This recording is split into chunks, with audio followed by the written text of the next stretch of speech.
Hello, folks.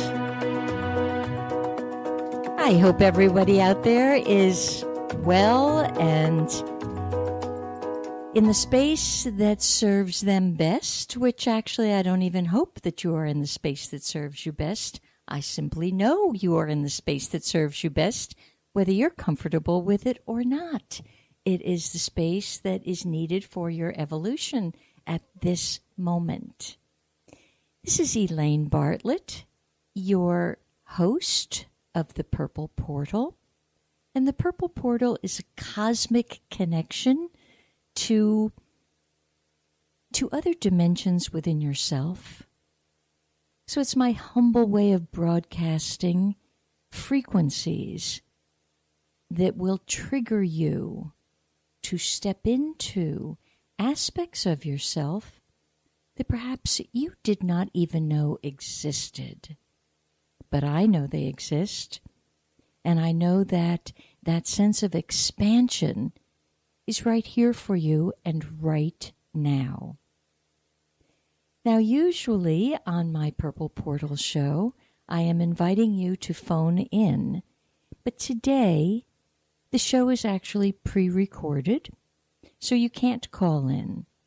I will, though, still invite you, if you need to reach me, to go to my not to my website.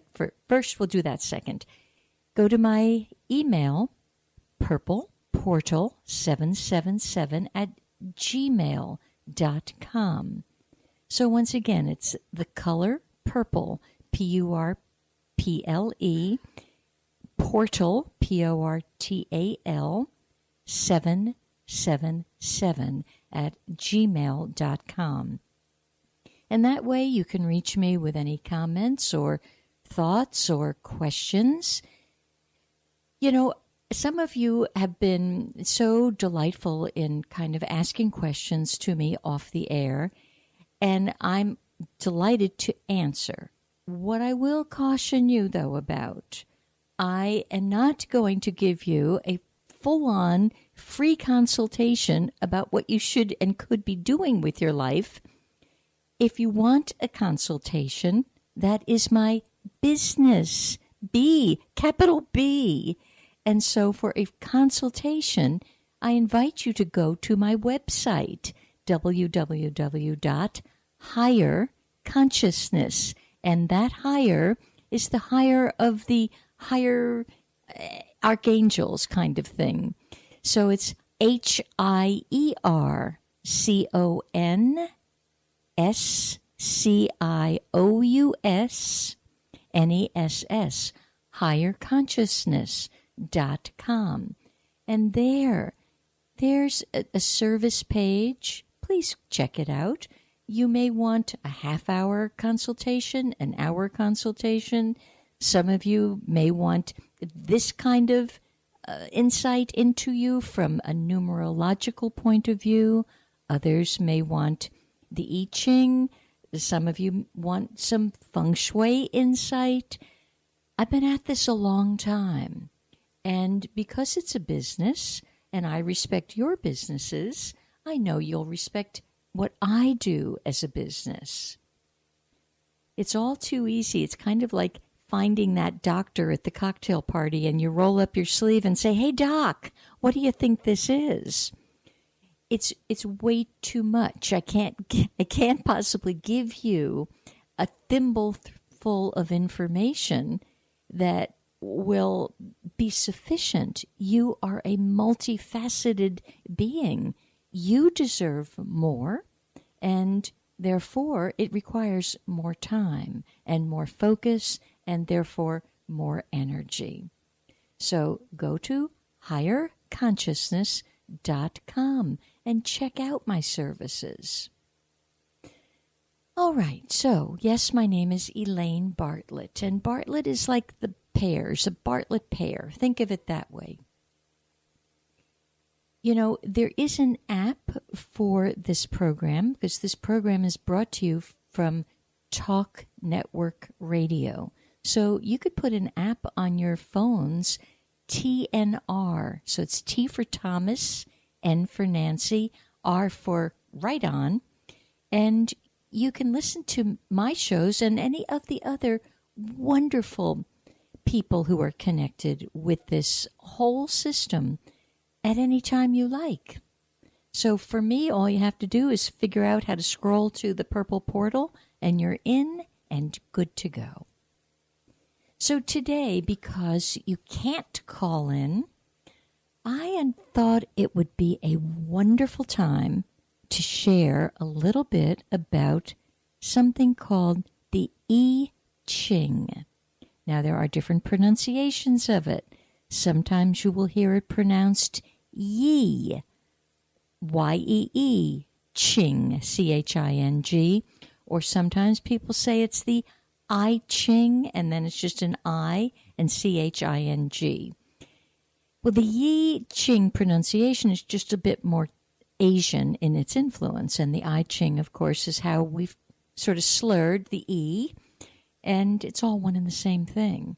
But the I Ching is a very ancient system, and the word actually means book of changes. So it's nothing, again, it's nothing scary, it's nothing anti any religion that you've ever believed in, although I would suggest you drop all your beliefs in all of those systems because they're soon to be taken down, so you might as well be on the leading edge of that and let it go because the systems are basically corrupt. And if you explore and dig a little and investigate and follow the money, you will understand the corruptness of the very system you've been bowing to. The only system you are to bow to is the light within yourself.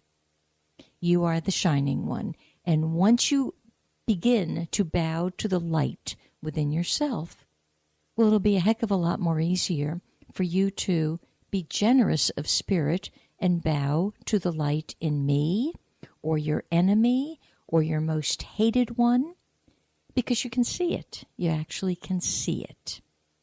Now, that doesn't mean that you're going to want to befriend everybody who ever crosses your path. It's not necessary. There's nothing for you to do with them at this time in eternity. So what do? You drop them. You put them down. So I'm going to tell you, as we go along here, how actually to use the I Ching. So I'm going to give you a moment, and I'll keep rattling on here, but I want you to go get 3 quarters. Okay, so dig around in your pocket, your pocketbooks, your wallet, kitchen counter, find yourself 3 quarters. Why quarters? Simply because they're a little weightier, and rather than a dime or a nickel or a penny. So and they have to be 3 even things. Don't get a penny, a nickel, and a quarter. No, they all need to have the same weight. When I do the I Ching, generally, personally, I use Chinese coins, simply because it's more in keeping with the whole energy field, which is very much from ancient China. There's also ways to read the I Ching with pieces of rice in a little glass, and also something called the yarrow sticks, Y-A-R-O. However, for this simple, humble beginner's talk today, 3 quarters will do it. If you want to contact me and order 3 Chinese coins in a little pouch, which will cost you all of $10, you're going to email me at purpleportal777.com. Tell me that that's what you want. It's not on my website yet.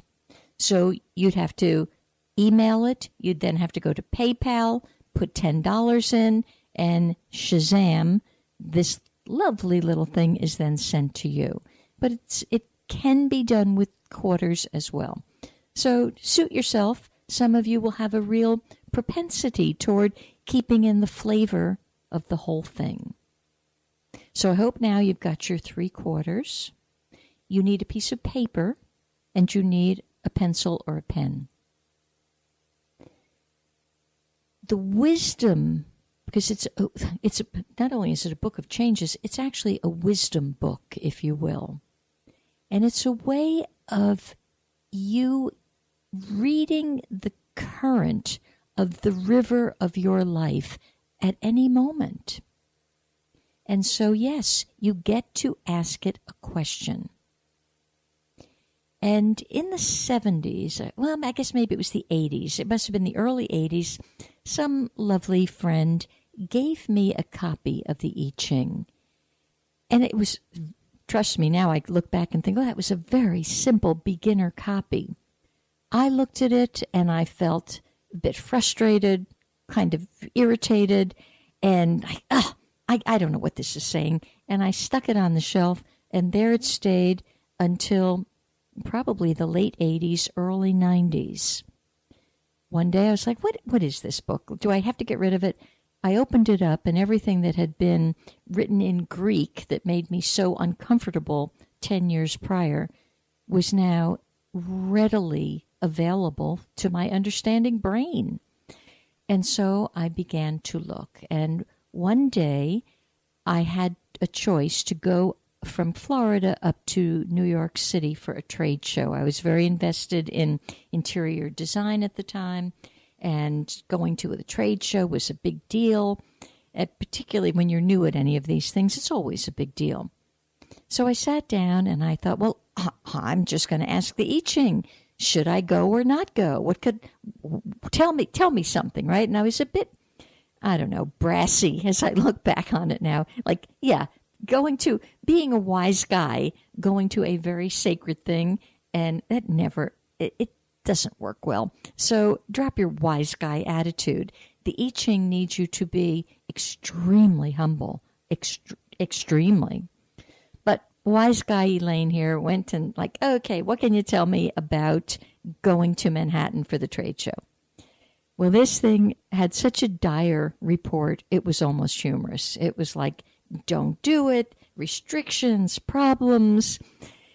And I looked at it, and I had written it all down, so I looked at what I wrote, and then I thought, that is ridiculous. I am not going to let any oracle rule my life. I know better. I'm going to just go anyway. In those days, you could pack your trusty little suitcase and practically walk out on the tarmac. As a matter of fact, you could walk out on the tarmac. In those days, it was down in Fort Lauderdale, and it was a lovely, simple airport at the time. It was not quite as glitzy and glamorous as it is now. So I get to the airport, and there's quite a long line at the ticket where I was supposed to get the ticket. And people were edgy, and nobody's giving any information. And I'm just standing there, and thankfully, in my arrogance, I knew enough to at least have only a carry-on. And I'm not a carry-on gal. I haven't mastered the trick of packing lightly. I have to have several changes of outfits just in case my inner self says, no, you don't need pink, you need green. So I don't tend to travel lightly. But this time I had my little pull-on travel case right with me, and I'm standing there patiently waiting for 15 minutes, waiting for a half hour, waiting for 45 minutes. At the hour mark, some lovely gal comes from one of the closed doors behind the ticket counter, and I was close enough that she leaned into the agent's ear, but you could hear it, and she simply said, the flight's been canceled.